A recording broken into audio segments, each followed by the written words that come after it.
to me, my X-Men. A good comic writer will write every single issue as if it's someone's first comic. But can the same be said about X-Men 97? X-Men 97 is a continuation of the original animated series, but not everyone has the patience to watch through 6-something seasons of a show before jumping into the latest show, the latest season that everyone's talking about. So do you need to watch the animated series in order to understand X-Men 97? Well, the best mindset for this is, if you're afraid to jump into comics, the best approach is just to jump in. Pick a point, grab it, go for it. If the writers know what they're doing, they're going to re-explain some things in case some people forgot what's going on, or if it's new to someone. But just jumping in is really scary for most people. First, commit to the fact that there's going to be some things you just don't know, and that's okay. Trust that the writers will fill in the gaps for you. It's been a few decades since the animated series. The writers know this. The writers know that the people who watch the animated series probably forgot some stuff. The newer generation most likely grew up watching X-Men Evolution. X-Men 97 needs to be a callback to the animated series, but also find a happy medium for people in a generation whose concept of the X-Men is entirely different from some other generations. As someone who's been catching up on the X-Men comics and the X-Men history, let's go through the first 3 episodes, that of which confuse a lot of people, and a lot of people don't understand quite the significance of what's going on in the first 3 episodes. That way I can give you some extra guidance before you jump into X-Men 97 yourself. Even going so far as to reanimate the original intro with the iconic opening music. Now, I grew up watching episodes of the animated series sporadically. I watched several episodes, but none were quite in order. But after jumping into the comics, I'm more than confident I have the knowledge of what's happening, if they're still basing everything from the comics, which they are. So Charles Xavier is dead. Mutants are still being ostracized by humanity, and tensions are higher than ever. I love how they mimic the style of the original show, but just updated the visuals. It's very nostalgic just watching this. I don't usually see Cyclops use his vision beam as a means of propulsion, especially not in a choreographed fight scene. It makes him feel a lot more competent. And the voice acting is very dated, but in a good way. Like, they're mimicking the over-the-top voice acting they had from the animated show. We've rodeoed more Sentinels than I care to count. And Storm and Bishop are made of sterner stuff than you think. The first episode is them doing a lot of foundational work for people who may have never even seen X-Men before, establishing Xavier's vision of peace between humans and mutants and how they're dealing with his passing, which works pretty good because Xavier is also dead in the comics, and a lot of interesting fallout with the X-Men happens in the comics. So this won't be a big shock if you watch this then want to start the comics. And this doohickey... Bishop's bling. He's a time traveler. As I suspected, we are hand-holding the new viewers and using this character, a new mutant they rescued, as a tool for the viewers. Roberto is new to all this, so it won't feel so weird for the viewers since Roberto also needs everything explained to him. A convenient method for writers to bridge the gap, including introducing Magneto, the major villain of the series. This is a happy in-between of a show. It's right on point for long-time established fans of both the animated series and the comics, filled with references and nods to everything we know, but is also great to allude to future and past stories for brand new watchers, with all the heavy, mature storytelling. Maybe it's time to think of a life beyond the X-Men?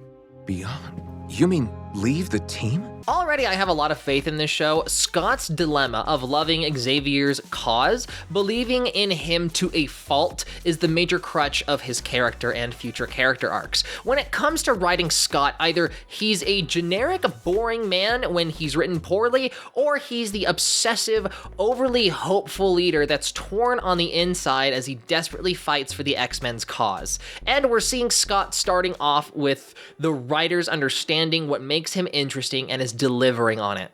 And you get an A for effort, Mr. Summers.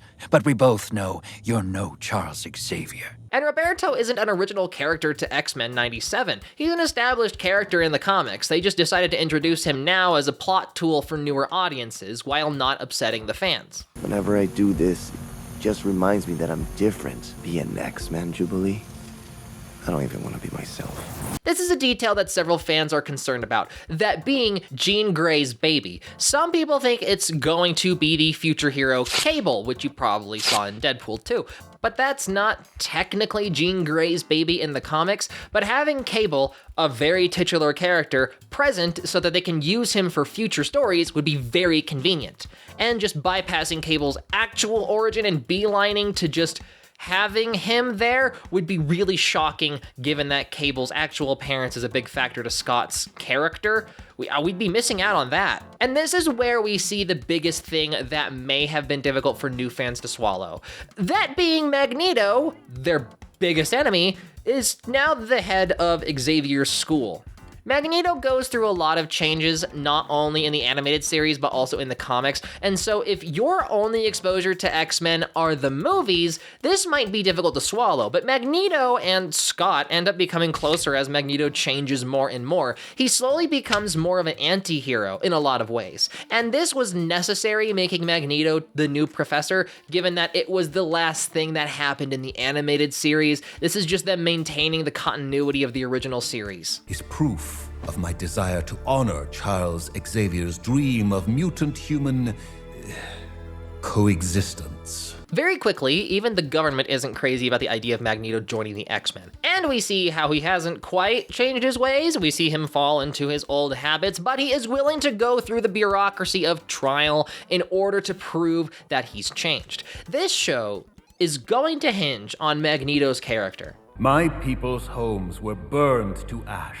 because we dared to call God by another name. They lean heavy into where is the line between politics and eugenics. At what point do people go too far, and at what point do they not go far enough, which is one of the biggest interesting factors of X-Men that make it so engaging. They really seem to try to be touching base on every aspect of the X-Men. The best part about X-Men was never the team facing against a villain. It was always the team facing against society, or themselves a lot of the time. Immediately, the trial of Magneto goes sideways as the Executioner and his band of mutant-hating zealots crash the party. They're the representation of the extreme, the radicalized, the one that's unwilling to bend or meet halfway, as they believe if they do, they lose. During the attempted assassination of Magneto, Storm is the one that takes the bullet. The breeze is gone. I cannot feel it. What has he done to me? Magneto is one of those characters that the longer things go, the more stories we cover, it becomes very difficult to see Magneto as in the wrong, especially when they make parallels to mutants being persecuted and the Jewish people being eradicated in World War II. And in this instance, the humans are the bad guys. Mutants have near godlike powers, and we see these godly figures try to hold back, and we see what happens to people when they have to take the role as gods with the responsibility of not abusing their power, knowing that it might make everything worse. Well, doesn't he need a name? I was thinking Nathan. Yep, that's Cable. We're going down this road, okay then. And Scott decides he has to trust Magneto whether he likes it or not. And after the fiasco at his trial, well, he doesn't seem all that bad. They're really blazing through some of this. I still wouldn't be trusting of Magneto if I was him. The scariest part is seeing how they tackle mutants becoming human. We saw that somewhat dabbled in Joss Whedon's Astonishing X-Men, but not as thoroughly as I would have hoped. Now we get to see their take on it.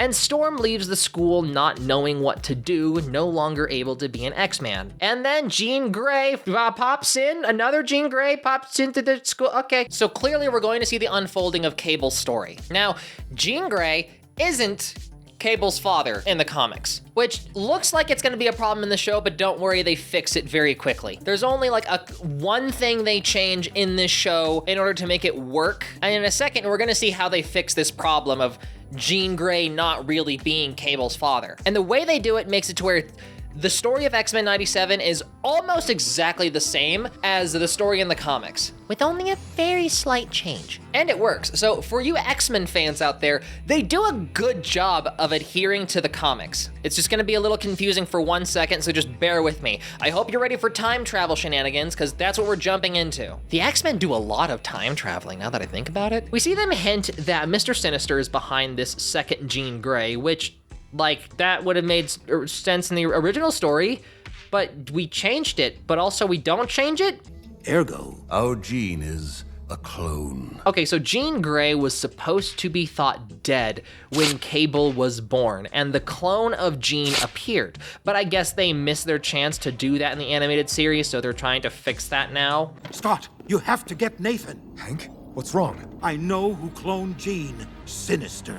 What they're doing is actually pretty smart. The only thing they changed is that they had Jean Grey's clone think that she's Jean Grey when she's actually the clone.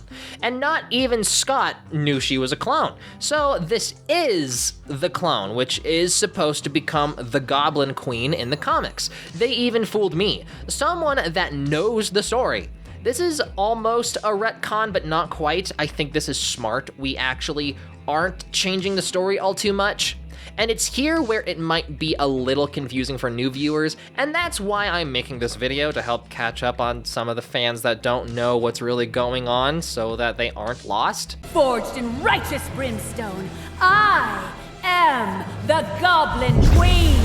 A lot happens very fast, but what the writers are trying to do is beeline through everything that wasn't tied up in the animated series so they can jump straight to the Goblin Queen and Cable story. The Jean Grey that appeared at their front door is the original Jean Grey, the one that turned into the Phoenix. And not even Cyclops knew that he was with a clone this whole time. Mr. Sinister wanted the baby of the two most powerful mutants, that being Jean and Scott, and since Jean was supposed to be dead, he cloned her so that Scott would still have the baby. The Goblin Queen was supposed to choose to be a villain after everything that happens to her, but they're having her be supposedly mind-controlled by Mr. Sinister to just make her a villain, since they wrote themselves into a corner with skipping all of the Goblin Queen's development. What I do like is that they're also trying to deliver that Scott can't move past Jean Grey. Even if it's a clone, even if he gets a whole new girlfriend, he's always hung up on Jean, and the Goblin Queen seems to be aware of this. Jean Grey is supposed to be the most powerful psychic, so the only one that can really defeat Jean Grey is Jean Grey, thus the importance of her clone. But the Goblin Queen is Jean Grey without the memories of innocence or hope. The Goblin Queen is Jean Grey with only the power, only the anger, and having an identity crisis since a lot of her memories aren't hers. Oh look, Vor, how nice. Gotta love when writers throw in their fetish. And very quickly, we power through the Goblin Queen being mind-controlled. The pacing of the show is fast. It's hitting all the marks, but at supersonic speed. So the baby gets rescued. Mr. Sinister sits back and watches his plan slowly unfold. The baby is already sinistered. It's a techno-organic virus strain. Their only hope for a cure is to give their baby to Bishop as he travels back to the future, his own time, in the hopes that maybe future technology has the cure for the virus, and the Goblin Queen leaves wanting to make her own life and not walk in the footsteps of someone else.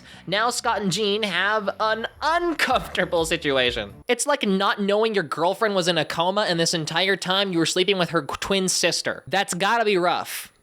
But then again, it's Scott Summers. Don't forget about Storm. She meets Forge and he says that he wants to help her get back her powers. Are the writers making the story accessible for brand new fans?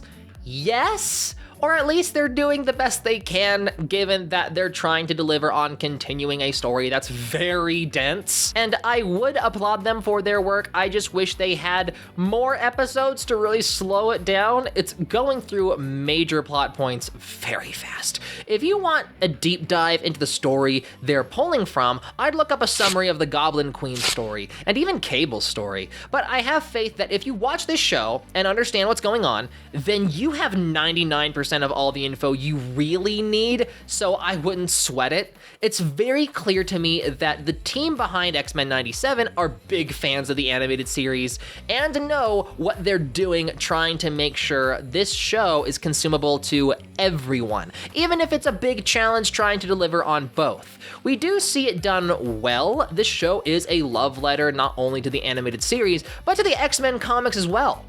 The biggest thing is, this series shows the big flaws in Sony's X-Men movies.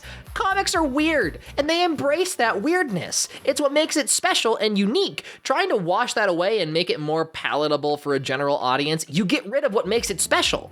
But all that weirdness is present here, and it makes it feel genuine. It's what tickles that part of the brain where if you like this sort of thing, then you'll really like comic books and all the cool weirdness it delivers. All the heartfelt and outlandish stories they deliver in comics. Some of the best stories come from comic books, and not enough people understand that. Let me know what you think of X-Men 97. If you like my videos, consider supporting me on Patreon, where I'll give you stickers every single month. I hope you enjoyed this video. Stay beautiful and keep playing.